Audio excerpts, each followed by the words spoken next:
Hey guys, Katie Noble with Impact Promotions. I'm here today with Nicholas Campbell.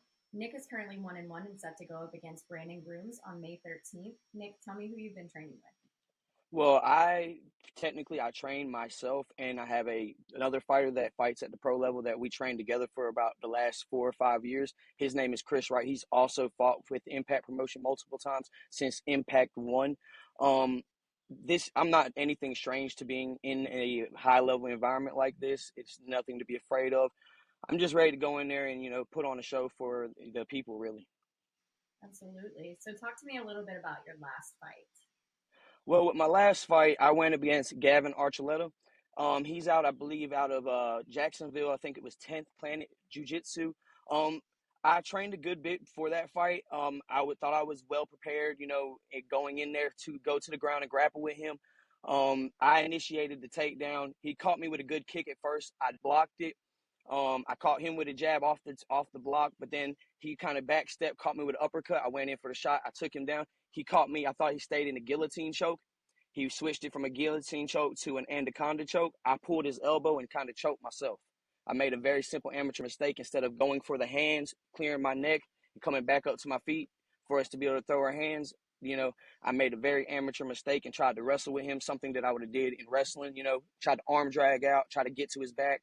And it was just a simple mistake. You make those at the amateur level. Hopefully, once you get to that next level, you don't make those same mistakes. These are all learning experiences. Absolutely. So your opponent has a history in the cage spanning back at least 15 years. Does this make you at all nervous knowing his experience in his past? Not really at all.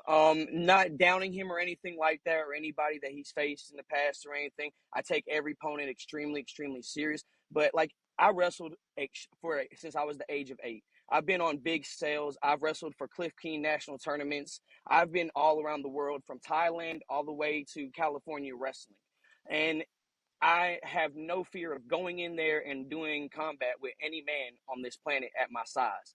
I don't even fight 125 pounds. I'm actually a 115-pound fighter. Every time I weigh in, I'm many, many pounds less than the people that I fight against. So I have no fear about going in there. I just prefer to fight at what my weight is, but they don't have my weight in MMA. So Yeah. I'm in what I am, and I'm willing to just deal with it at this point. So what holes do you see in Brandon's game that you feel like you could utilize to your advantage? Or have you even watched any of his prior fights to learn that? Well, all his prior fights that is online are from 8 to 6 years ago, so I definitely have checked them out. I try to see any type of little footage that I do get on my opponents, not really to see their whole, just to see what type of fighter they are, to get a feeling of who they are, because I don't really necessarily go into any fight with a strong game plan. I believe a fight is a fight, and it's going to go however it is, and I'm trying to be the best as versed as I can to be from my hands to the ground, and no matter how the fight goes. And that's how I try to, as I was saying, like, I'm just trying to be as versed as possible in there.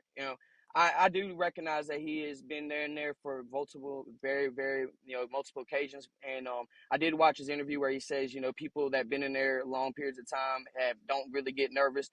I don't really believe in that. I believe everybody has fear. We're going in there to be gladiators. And so I'm just coming prepared to fight.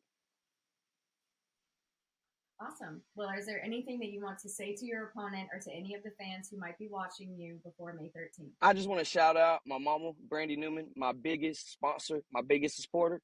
And also I want to shout out SGTP MMA. That's the gym that I own and co-own with my best friend Christopher Wright. And other than that, shout out Tifton, and thank you, Katie, for the interview. Of course. Thank you so much.